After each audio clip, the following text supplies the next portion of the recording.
Aj tieto fotografie sú z dopravných nehôd na Slovensku. Týždenne zomrú na našich cestách 4 ľudia. Tento rok sme takto prišli už o 240 priateľov, rodičov a detí. V zimných mesiacoch sa slovenskí záchranári a policajti takmer každý deň vracajú z miesta nehody s tragickou správou pre jednu rodinu.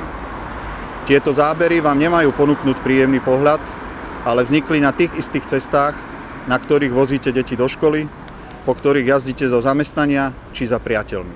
Keď k takej nehode dôjde, sú to chvíle, kedy je zbytočné hovoriť o tom, či bola vozovka upravená, či išiel niekto rýchlejšie ako mal a či boli policajti na tom správnom mieste. Je to už nepodstatné. Ide o životy vaše a ľudí okolo vás.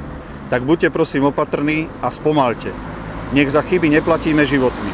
Ďakujem vám.